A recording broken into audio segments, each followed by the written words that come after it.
Yeah. Oh yeah.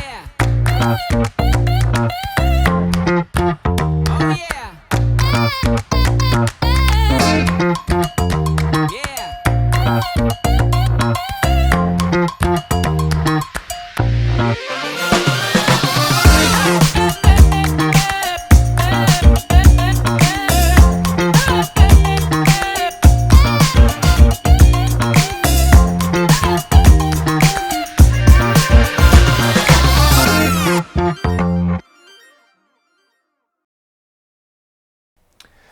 Rustam, let's talk about winning the FIDE World Champion title in 2004. With pleasure. I can imagine.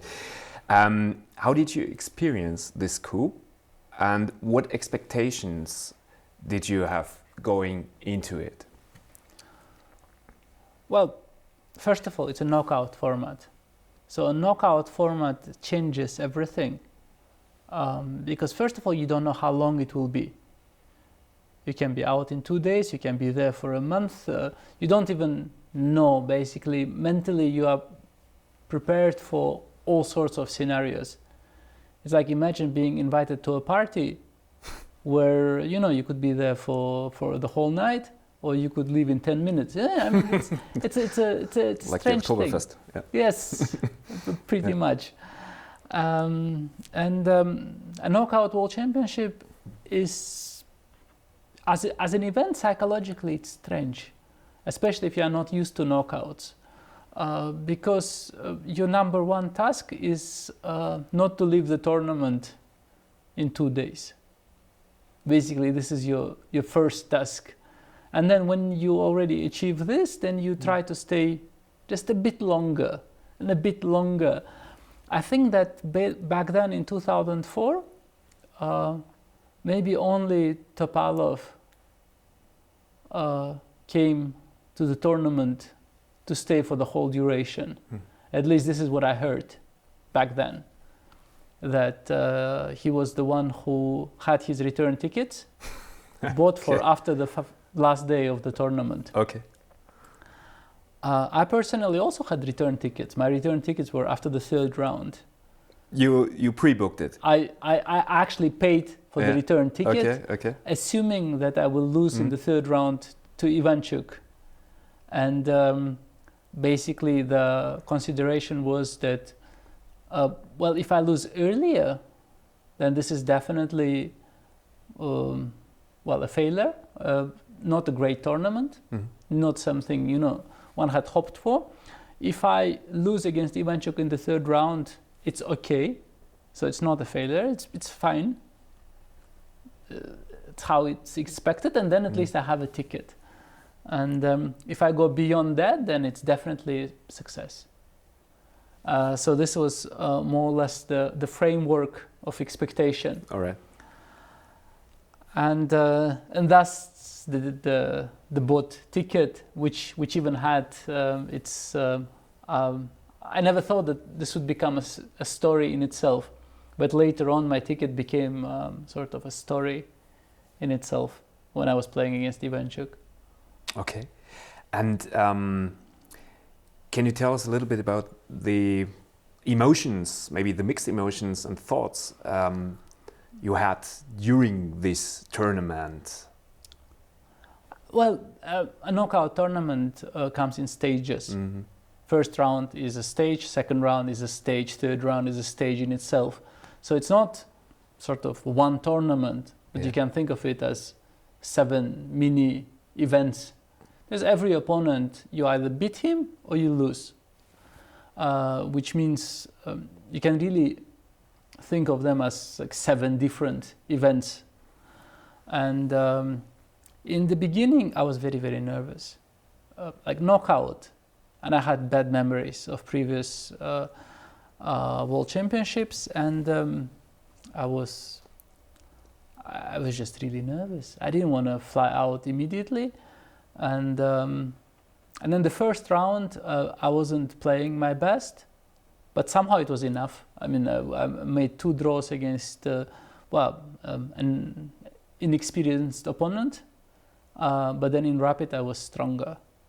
I was stronger in rapid, and Who was it in the first round? it was Grandmaster Alejandro Ramirez, who back then was a prodigy kid, and later, I mean, like a couple of years ago, he made the news in the chess world for all the wrong reasons. Yeah, let's leave it story. let's leave it at that. Yes, Okay. let's leave it at that. And then, you know, after you survive the first round, sort of you are relieved in the knowledge that whatever happens now, at least this was not the worst case scenario. And also you have to understand the visuals of it. The visuals of it, you could make a movie, a fully, you know, a visual setting. It would be actually quite funny if somebody did this. Maybe somebody even did this in some similar setting. So you have to imagine yourself a world championship or a World Cup these days. It's a huge room filled with people. It's a lot of people. 128 players in the first round in one room, and arbiters, and sometimes even technicians and other personnel like waiters maybe, they bring some drinks and stuff. It's a lot of people. And one of my greatest memories from Tripoli is that I actually survived to see the constant dwindling of this number. It was 128, and then this unimaginable crowd became 64. Half of them were gone in 2 days. And back then in Tripoli, I think was the only world championship where we played in the format of 2 days per round. So you play white, you play black, and then you play rapid games on the same day. We did not have an extra day for rapid tie breaks. So basically, if it's 1-1, you play at 8 o'clock in the evening of the same day. Okay. And then some of these tie breaks, they went to... I still remember watching some game of Grishuk, some blitz game he had against, I think, Belevsky at like 1 o'clock at night. At night. Which is a separate story in itself, right? And in the morning, when did it start normally? It started in the afternoon. I still remember having lunch. But anyway, visually, it's one of the most striking things just to see that, you know, in 2 days it's 64 and in 4 days it's 32. And this change from 128 to 32 is most remarkable. Just 100 people almost gone in 4 days. And then to be still alive after that is a nice feeling, yeah. And also becomes it becomes a bit cozier. I never could really function with big crowds, and the smaller the room, the better. And basically, going a bit ahead of myself, it just continued getting more pleasant as we got rid of more and more people. And towards the end, when there were only 4 left, we were moved into a completely different place. I see. From this big room, we were moved onto what felt like a theater stage. And there were just, I think, 2 games or maybe 4 games. Maybe we were 8 when we were moved. But basically, every time the crowd got smaller, it felt, what I was doing felt more and more important. Because in the beginning, I was just in a meaningless crowd of 128 people who came there with vague hopes and aspirations. And towards the end, I really felt that, okay, what I'm doing here is really important, because it started feeling more and more like a chance of a lifetime, which I also started realizing at some point. So when we were 64, this is the second round. This was my most unproblematic round of the tournament, where I won in in the first in the classical format, so to speak, without the rapid tie breaks, against the Iranian grandmaster Gayem Makhami. He was always a good opponent for me, So beating him convincingly was expected, if I may say so. Yeah, I know it's not what he wants to hear, but he was always a comfortable opponent for me. So he's not really an opponent I expected to lose against. And then the round 3, the crowd got still smaller, and I was playing Ivanchuk. And this was the match I expected to lose, in all fairness, right? As proven by the fact that I bought my tickets. Yes. And then the following happened. My first game was black. You play black in the first round, in the first game of the match, so to speak. Yeah, feels like a first round always. A new opponent, first black game. You expect the worst. Ivanchuk, one of the greatest of all time, and always focused, always motivated. And I somehow survived with black. Felt nice. Then next round I'm white. I want to pose some problems in the opening, but I don't quite succeed. So the game flats out early, and suddenly we have a rapid tiebreak. And I have a ticket on the same night, like maybe around 11 in the evening or 11:30, I don't remember, but it was the same night, which turned out to have a funny psychological effect. Because at some point we started playing rapid tiebreaks, and it did not yet feel like later in the tournament. I did not yet find my form. I was not yet playing at my best. So my first rapid game, I was white. I had some very nervous moments in this game, in the first rapid game against Ivanchuk, where the full story would take us far too far away, and would have me explain how I got to play Chinese chess in the period before the tournament. It's a long story. But anyway, at some point, there was a moment where I was suddenly not really sure how the pawn moves, because the pawn moves very differently in Chinese chess from our chess. So the pawn moves the same, but it takes differently. And so against Ivanchuk at some point I had this crazy moment where I was afraid to make a move that I was making, in the fear that his pawn might move differently from our chess. Yeah? Sometimes it happens, when you play a different game. Sometimes it can happen. At least it's happened to me. So I had this crazy moment, but then it did not repeat itself in this tournament. Yes, I had this one moment where I was suddenly unsure how the pawn moves, whether it still moves like our pawn or whether it will start moving like a Chinese pawn, which would then have a devastating... Like a little flashback. I had this little flashback because in Chinese chess, the pawn takes as it moves. You cannot block the pawn in Chinese chess. It will just take your blocking piece. So suddenly I had this moment, but luckily it was gone. And then I drew this game with white, and then I had the black game. So this is the moment where you're playing Ivanchuk. You drew 2 classical games. You had a nervous white game, and then. The black game is traditionally the one that you lose afterwards. Statistically? Well, traditionally, it felt like this was the time for me to lose. I was not playing well. I did not have the feeling that I was playing well yet. And you had the time pressure? Your flight is about to leave? and then you start thinking of all sorts of things. It's already later in the evening, and I still remember this. So I'm sitting there, and my mind is somehow far away, remarkably. It has to be fully in the moment. But my mind is with the following. I'm thinking, now, if this takes a bit longer, will I make my flight? I still have to, go to my room. My mind starts wandering there. I have to get my things together. I have to pack. I have to run. I have to check out, get a taxi to the airport. And sounds complicated.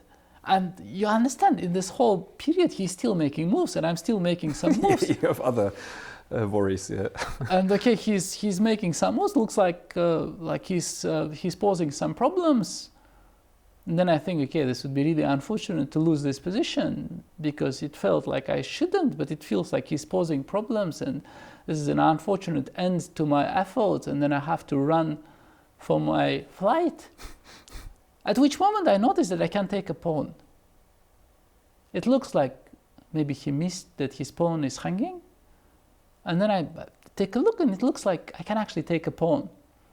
So like his pawn on a3 didn't look like it was hanging, but turns out I can maybe take it. So I take this pawn, which makes me wonder what's going on, right? And then he starts getting very nervous, which obviously he blundered this pawn, and then he enters some variation which looks forced, but which is not good for him. So it happens very quickly from this moment that I took the pawn, and then he goes down a line, and then this line doesn't end well for him, and he resigns. And I win the match, where I was still 2 minutes before winning this match. I was thinking whether I would make the flight. And then, of course, this was a strange moment, because also I did not feel like I won the match, because it just all happened so quickly. I didn't even understand how this happened. Like between him suddenly blundering this pawn to him resigning the match, where I still thought, a rapid game, a pawn up. First of all, it can take ages, but also you normally don't win it. You don't expect things to run smoothly. But suddenly it was over. And instead of making my flight, I had to do what became a theme for me during this event. I had to change my ticket. And I changed it for losing in round 4. Okay. So, and then every 2 days, I changed my ticket. So then I first changed it, I paid some money to change it, and then the FIDE secretary, there were a few people who worked in the FIDE secretary as sort of a firm part of the overall entourage, and we got to know these people also. So I would just run to the FIDE secretary, and every couple of days at some point, this was already a running joke. Could you please take care of my flight? Yeah, could you please take care of my flight? And then she would charge me money for this, because I don't think she charged me money, but the company did, right? So I had to sort of... So this is one of these things to be deducted from your... partly, yeah. This is also partly what I had to pay for, yeah. So I still remember every time I changed a ticket, it cost me $100.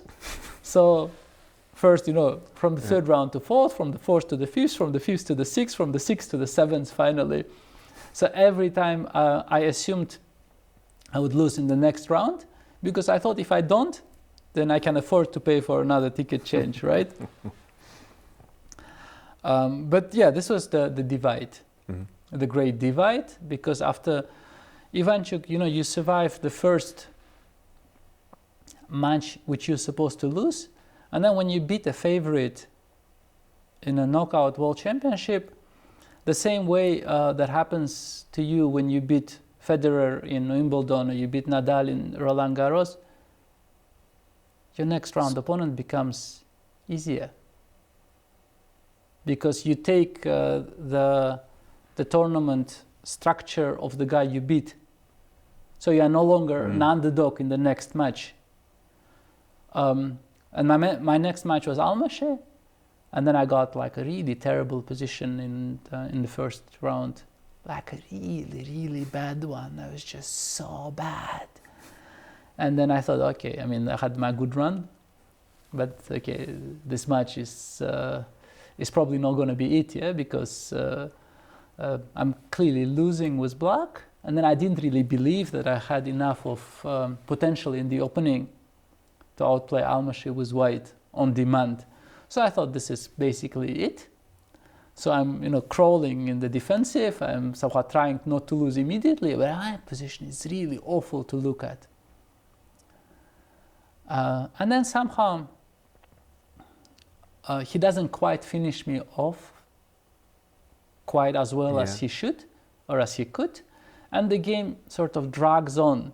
And somehow by some miracle I survived till move 40 or to the vicinity of move 40 so that at least I can get up from the board and go to the bathroom. And then the following thing happens. I mean, it's a thing. Like every round in a world championship that you win is a story, right? It's everything is a stage on this path, right? Then I go to the bathroom. I still remember this. I even remember this visually. How I left the tournament hall.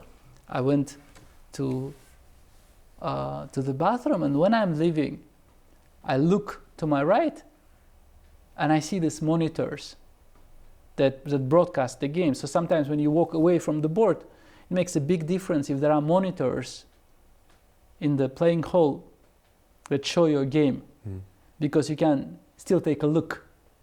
It's visually, it's different. And then I take a look at this monitor, so sort of I see the board for the last time before I go to the bathroom, and then I'm in the bathroom at some point, I'm like washing my face and also calming down after the time trouble, and in this moment I realized that I did something maybe quite stupid over the last couple of moves. And now he will play knight d4. I still remember this. He will play knight f3 d4, I think it was, and I will probably instantly lose after that. And this is the moment that then becomes like a physiological experience, because the moment you realize you will lose comes as a shock, as a bodily shock. You feel it in your body. It's not the thing is, oh, I will lose. Yeah, okay, I will lose. You feel it in your body. It feels like pain. It's a physiological reaction. Yeah. So I'm still in that bathroom, still washing my face, still looking in the mirror, and it hits me. And now he will play knight d4, and I will lose. And in this moment, first you have the shock, and then I suddenly realize knight d4 is not a good move, because I have a trick. I have a trick after knight d4. Knight d4 actually doesn't work. So I go from this shock of, oh my God, I will lose immediately now, to okay, I will actually play on. I will play on. Yeah, knight d4 doesn't work. Yeah, so at least I get to put up a fight. My position is still bad, but we're still playing, because knight d4 is not actually winning. It's not a good move. And then the following happens. So I go into the state of short shock, and after that I go into the unshock. So nothing good has happened, but at least the shock has left my body a bit. An idea how to cope with this situation. Okay, at least I know that, okay, now we are playing. Yeah? And then the following thing happens. I get out of the bathroom. I enter the playing hall, and my board, we still remember we are playing in a very big room, which accommodated 128 people before that. And I still have to walk maybe like 100 meters to get to the board. So I don't actually see the board yet, or the pieces, or my position, or my opponent. What I first see are the monitors that show games. So I enter the room. It must have been like 2-3 minutes since I left, because okay, I came out, went to the bathroom, I came back, maybe 5 max, probably less. I look at the monitor, what do I see? My opponent played knight d4. That move that I was afraid of, but that had a tactical flaw. I just could not believe this. Yeah, he decided on this so quickly. And it was just a position that turned the winning position into a losing position in one move. And this happened on move 41 after the time trouble. Yeah? And I still remember this. So I went through this roller coaster of emotions, and then suddenly I saw this, yeah? And then, okay, I came to the board, and I immediately executed the refutation, and his position went from winning to losing in one move, and he did not basically survive this blow, both on the score and psychologically. Yeah? So this match, suddenly I won 2-0. So next game he tried to come back and he didn't manage, and suddenly I was in the quarterfinals. This is really like the suddenness of this, how quickly this happens, is unbelievable. And again, this is a lucky or funny coincidence that you again mentioned the bathroom. Somehow a little bit of luck is needed to quite a bit of change situations quite dramatically. A bit of luck. Not even little bit. It's not little bit. Yeah, it's some serious luck. I mean, already, you know, surviving the first 2 rounds unscathed requires a good running. Maybe not luck, but it has to run smoothly. To survive Ivanchuk already requires a bit of luck, especially whilst thinking, you know, will I make my flight in time? And to survive a terrible positioning against Zoltan Almashi, and in fact win it, requires some extraordinary amount of luck. And then suddenly there were only 8 players left in the tournament, which is really funny, given that you started with 128 like a week ago. Somehow in 1 week, 120 players did not quite make it.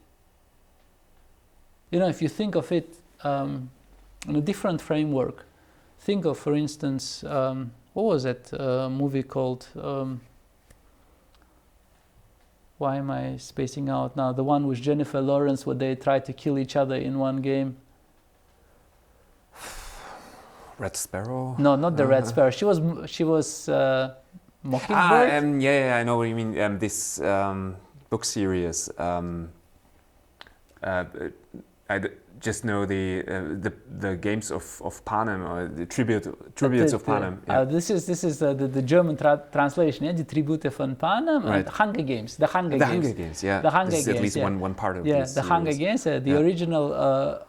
There was the original Japanese movie called The Battle Royale. Mm-hmm. But basically, that's what it felt like. 128 people yes, came to an island to kill each other. Yeah. And a week later, 120 of them were dead. Metaphorically, hopefully, but still, 120 of them were gone. And this happens really, really quickly. It also, the way I told it, that's also how it felt. You know, sort of slightly disjointed series of events which happened in quick succession before you even realize what happened. You're suddenly in quarterfinals. And I had never been in quarterfinals before, or in fact after, in World Championships. And suddenly it hits you, yeah? It's actually special. This moment is actually different.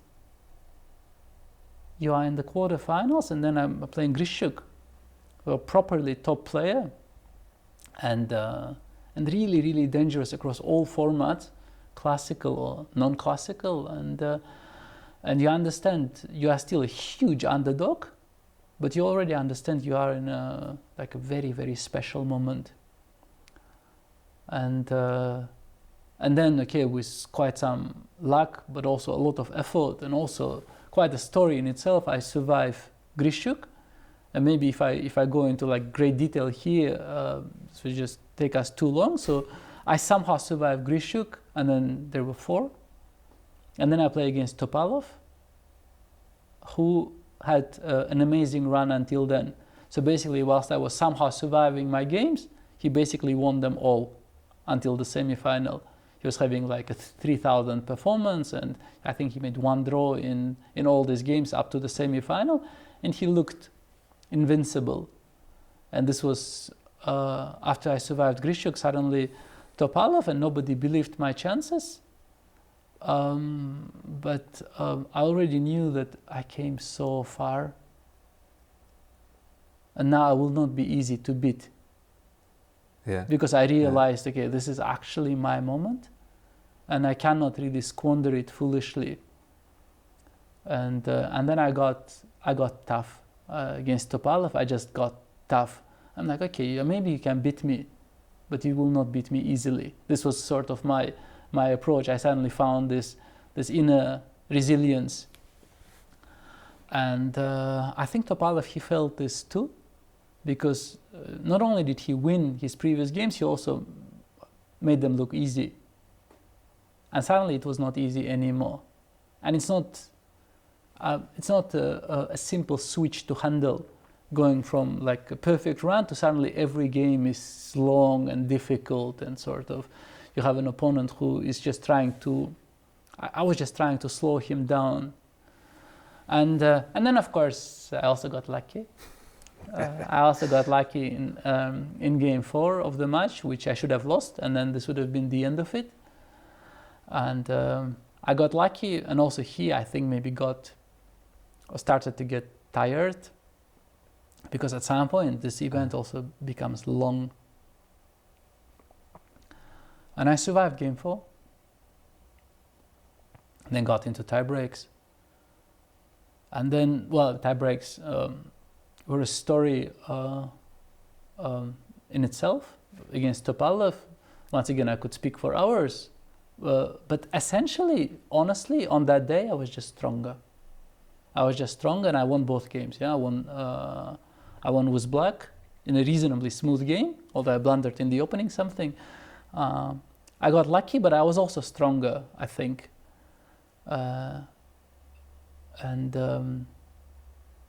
Suddenly there were just 2.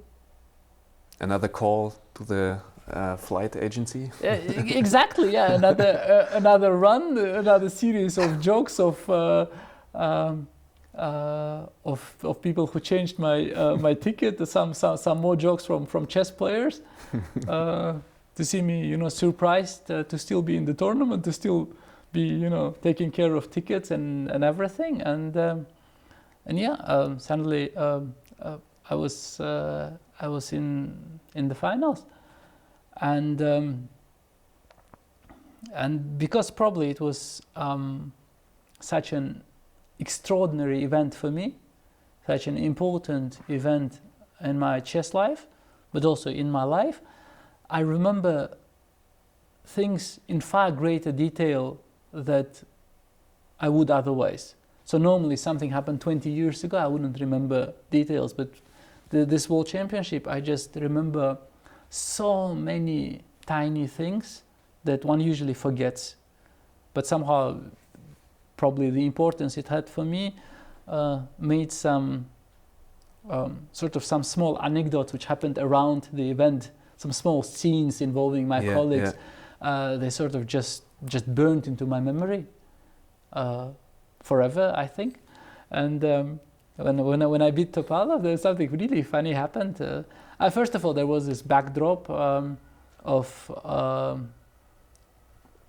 Greece winning the football European Championship back then. This coincided, and then people were telling me that if Greece can the biggest underdog you could imagine. Yeah, they beat Portugal, right, in the finals. Or was it? I think it was Portugal, right? If Greece can beat Portugal, then why shouldn't you be able to beat Topalov, right? And then we suddenly had a drawing of lots, a drawing of colors for the finals of World Championship. You do not expect to ever be in this position. Once again, I'm not Kasparov or Fischer or Carlsen or Karpov, right? I'm just honestly not of that caliber. So I'm not a person who expects to ever be in this position. And I'm suddenly in it. I'm suddenly in the finals of a World Championship, and we're drawing lots. And there are FIDE people and Mickey Adams, naturally, right? With his wife, he is there, I'm there alone. And organizers. Representatives of, Libyan chess, I assume, right? I don't know exactly who they were. And we're drawing lots, and they had like 2 boxes where we get the colors, right? So one box with a white piece, one box with a black piece. Yeah. And those were lovely boxes. They look like really nice boxes. The sort of the oriental kind with gold. They were like really lovely boxes. Have been chosen from Gaddafi itself. And I don't remember who who chose the color first, whether it was Mickey or me, I don't remember. But I remember, having a box in my hand. And what did I do? What do you think? What do you think I did at that moment? You maybe opened it? No, I opened it, but then I asked, Can I keep it? Can I keep the Yep. box? Exactly. Sure. It's a really lovely box. And I was like, can I keep the box? And suddenly turned out that nobody was ready for this question. Okay, I have a lovely box in my hand. Can I keep it? And there was a sort of a slight flurry amongst the organizers, but what could they possibly do? Oh, of course you can keep the box. And then I kept the box and I still have it. Yeah. Mainly my wife still has it and keeps some things in it. Yeah, it just sort of felt so nice to, so can I keep the box? Yeah. And that's how I got the box. Hopefully we will get a picture of it. Maybe you can share it with us later. Yeah, of course. Yeah, this is not difficult. What is difficult is to share a picture of the cup that I later won, because they never gave it to me. Okay. This is I don't even know. This is probably some shady story, because I was supposed to get a cup. Yeah. There was like a big golden cup, but I never got it. Oh, really? I held it in my hands at the closing ceremony. Yes. And then some people just came and they took it from me. Okay. And I never really understood the background of this story. That's strange. But at that moment, I didn't care so much. Yeah, of course. I mean, they tell me it was like a golden cup, probably worth more money than I will ever earn in my life. But when you win the World Championship, you actually care remarkably little for other details. Yeah. It just feels like such an extraordinary achievement in itself that, whether I get to keep the golden cup or not doesn't feel important. Now I sort of think that I was supposed to get it, but then, this is back then when Muammar Gaddafi was still alive, and the closing ceremony was held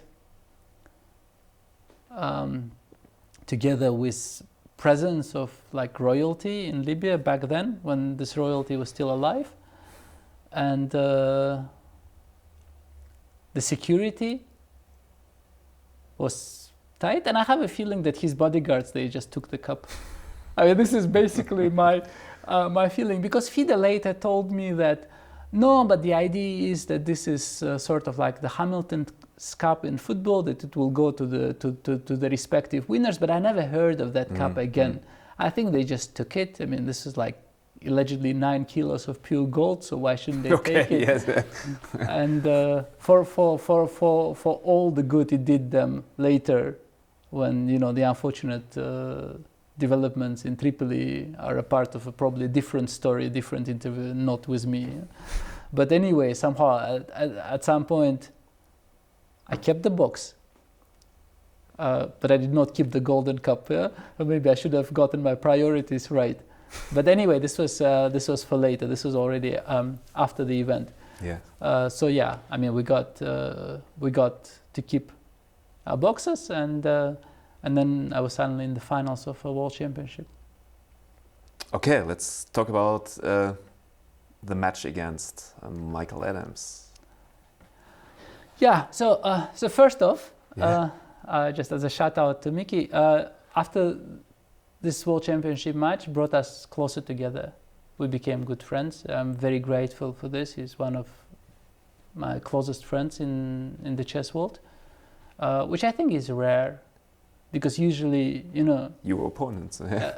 your opponents, but also you beat somebody in a World Championship match. It's not supposed to bring you together. Yeah? It's supposed to create lifelong resentment, at least on one part. I'm very grateful for this being different in our case. So very grateful to have him in my life.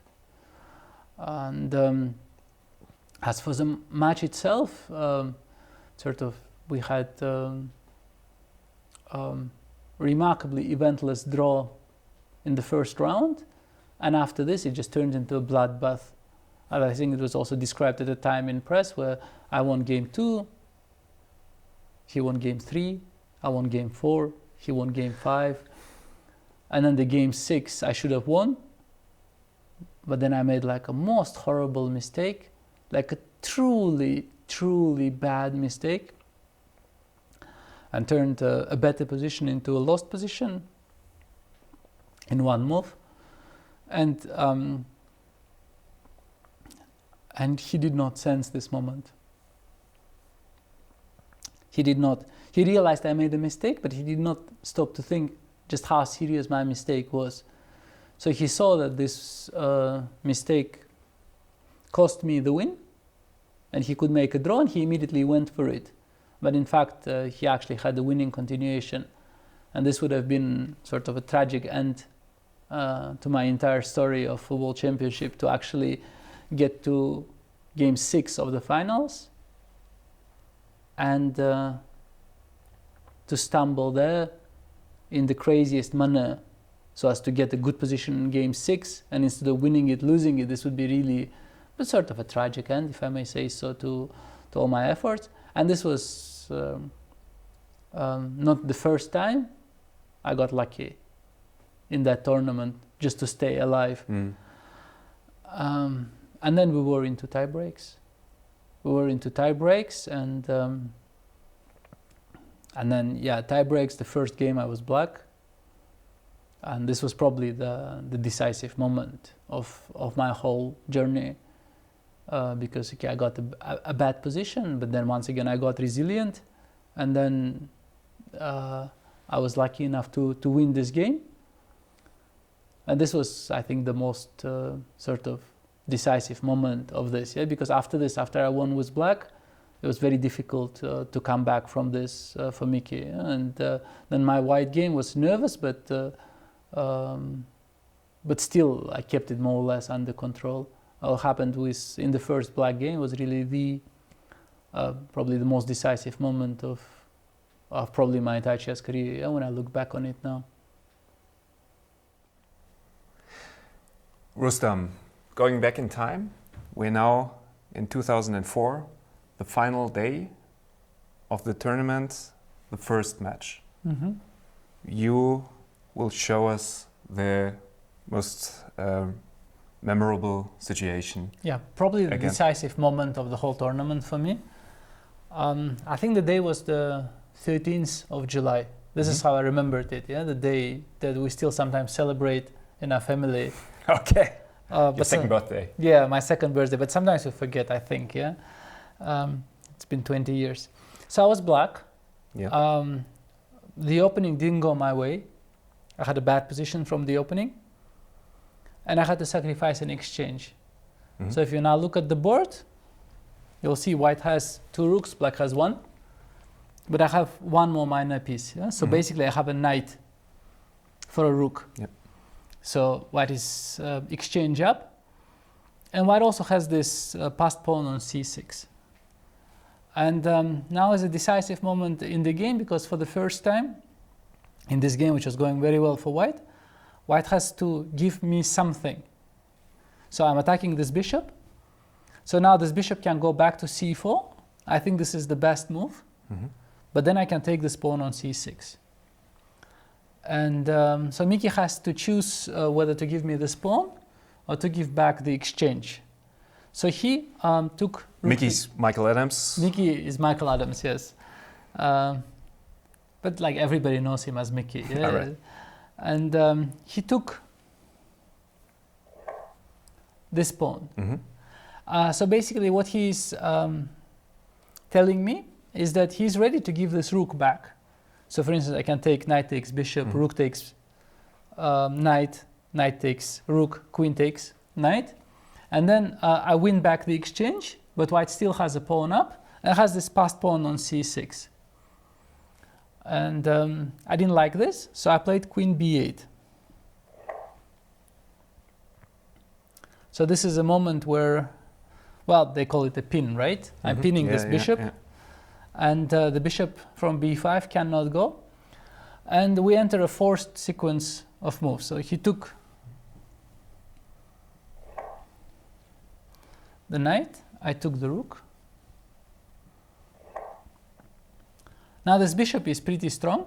He could try to keep his two bishops, but he took the bishop. Not a mistake. It's all good. And I took this bishop back in return. Yeah, so we exchanged a lot of pieces, which is good for black in general, because my position was in great danger. So now the main question is, will he be able to keep this pawn alive or not? Because, okay, I'm attacking this pawn, and I also threatened rook c8 and then some knight jump, yeah, to win this pawn. So now I checked this already much later, maybe 15 years later, maybe 18 years later, what this position was really all about in computer terms. It seems that white is still better here. So for instance, he could play, I mean, he has to develop this bishop, right, from c1. So he could play b4 and then bishop b2, get this bishop on this long diagonal, where it's pretty dangerous. Or he could do the same with bishop d2, bishop c3. Basically, his mistake, as it turns out, was choosing the wrong diagonal for the bishop. He played f5. So basically, he wants to develop the bishop to h6. And this was a moment that I calculated pretty decently when going for the whole variation. So I was able to play very, very fast because I saw the entire line. It's very important in a rapid game. So basically, this whole sequence I played more or less instantly. And this gave me some time advantage for the endgame to come. So I played rook c8. It's a very important move because bishop h6 was threatening both checkmate and my rook. So I'm removing the rook. And now the computer, I cannot see it, but it probably says the position is about equal, right? All right, it indicates a plus 0.5. It is not so much. It's half a pawn. Somebody should explain the computers of this world that human beings don't know what a half a pawn is. Yeah, I know a pawn, but half a pawn was always a miraculous concept for me. Yeah, what is half a pawn? But basically, in rapid games, even strong grandmasters don't really see as much as you would think. That's okay. Time is of value. The seconds, they are sort of flashing really fast. So you're just trying not to do anything very stupid. So the difference between half a pawn, one pawn is not really felt. So once again, it seems that Miki had to activate his bishop on this long diagonal.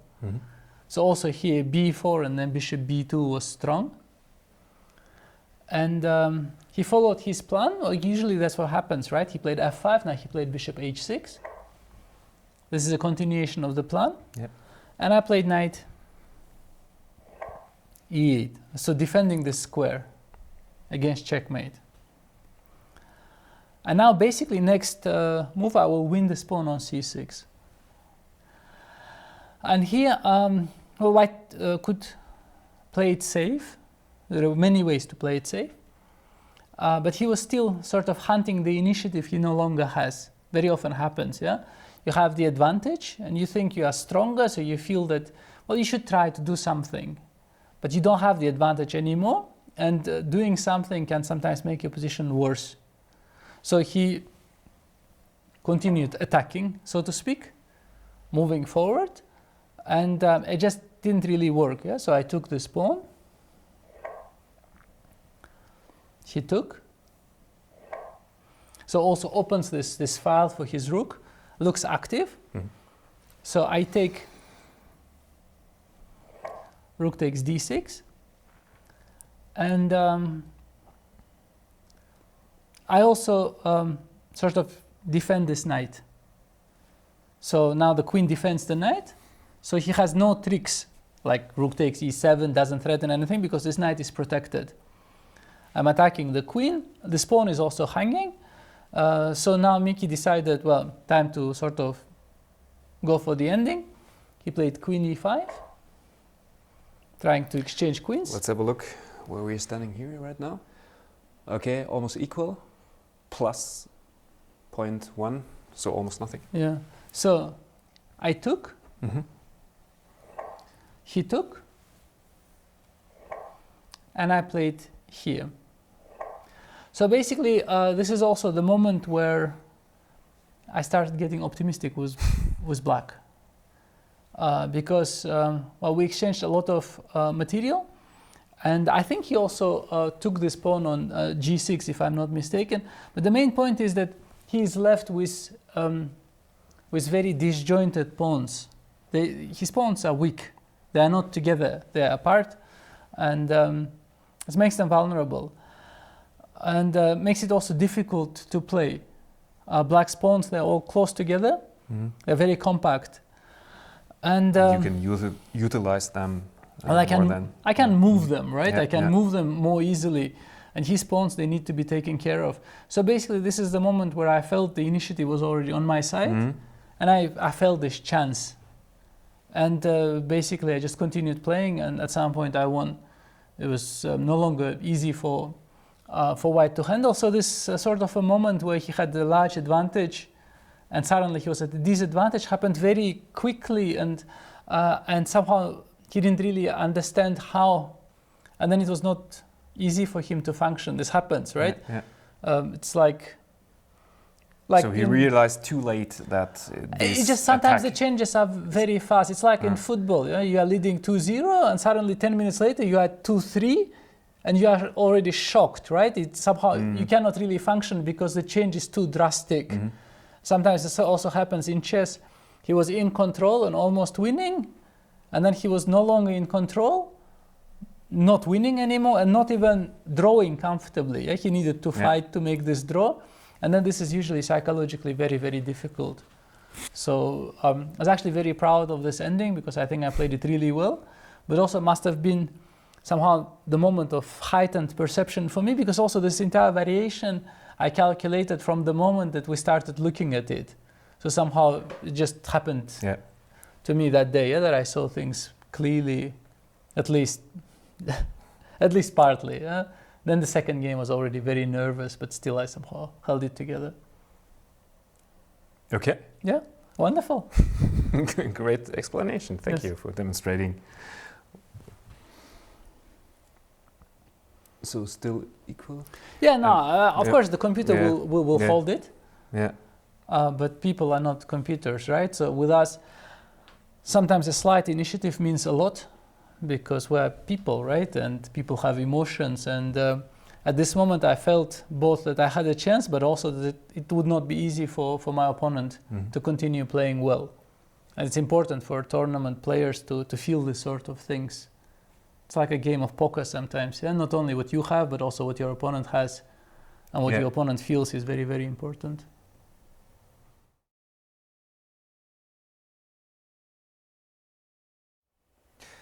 After your winning of this match, what was the first thing you realized, or what did you do just after it?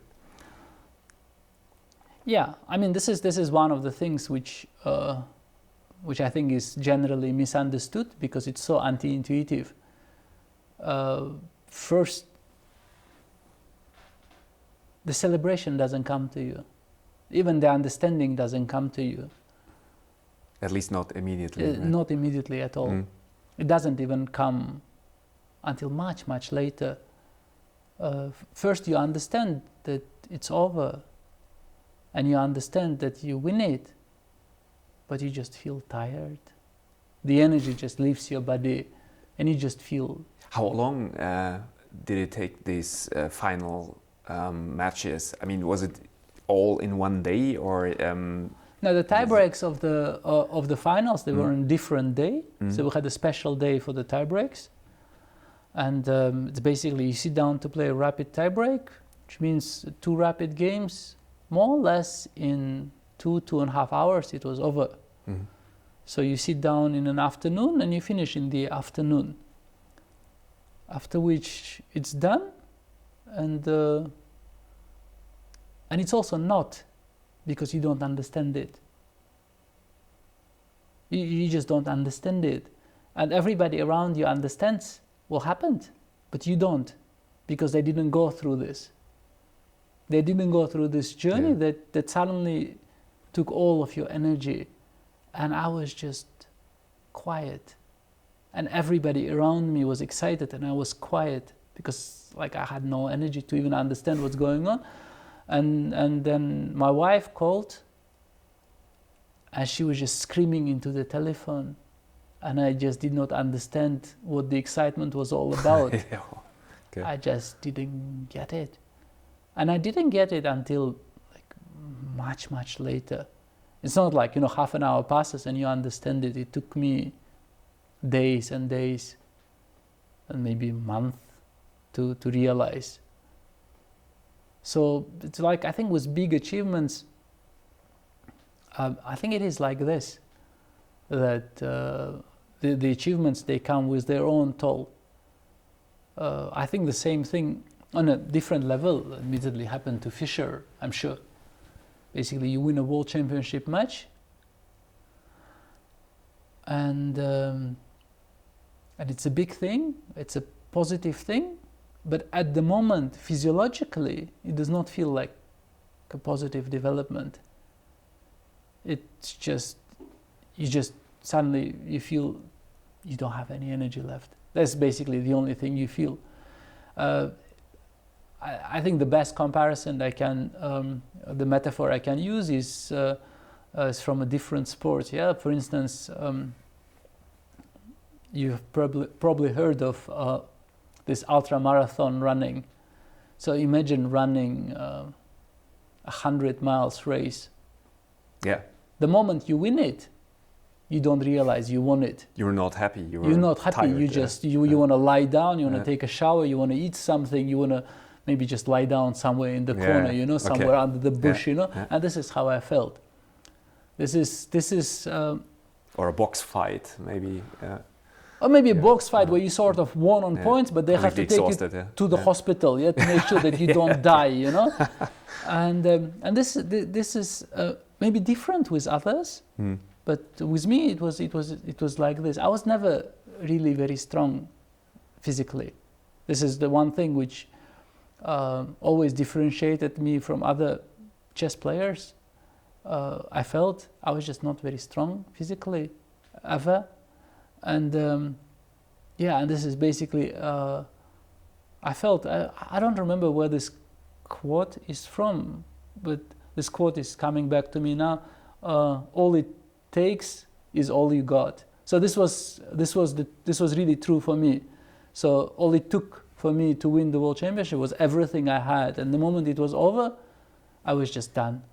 And I think winning it felt maybe close to what losing it would feel like. At this moment, I just felt, everything was gone from me, and then, I was just, for a moment, I was quiet for a long moment, and then they took me to the closing ceremony, where they gave me the medal and the cup. They played the wrong national anthem, so I stood there for "God Save the Queen." Okay. And then some people in black came, as I said, and they took the cup away from me, and I never saw it again. And so they really mixed it up with. They mixed Michael up the Jackson's? national anthem, the national anthem. They clearly because mixed up. Yes. they had no other choice but to play this because they expected Michael. No. There. They prepared two national anthems. Yeah. They just mixed them up. Okay. They mixed them up. So okay, why not? Yeah, I stood there for God Save the Queen. Something why not? Like this can happen. Yeah. And then things just happened so fast. And then by the time the closing ceremony was done, and somehow my golden cup was taken away from me, I was already in a car taking me to the hotel. I quickly packed my things, and the car took me to the airport where I had a flight. out of This time? out of Tripoli. The This last- time I finally flew, and there was nothing glamorous about it. There was nothing glamorous about me flying in the middle of the night to, I think, Vienna, and then to Germany. I was exhausted, not a calorie of energy left in my body, and I was also not really functioning somehow. Yeah, I arrived.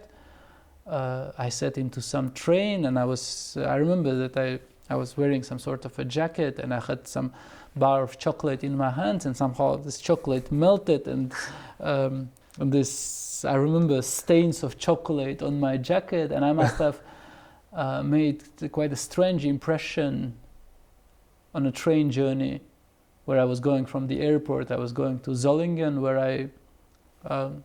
I lived back then. And for others, for the passengers on this train, I mean, I probably looked strange.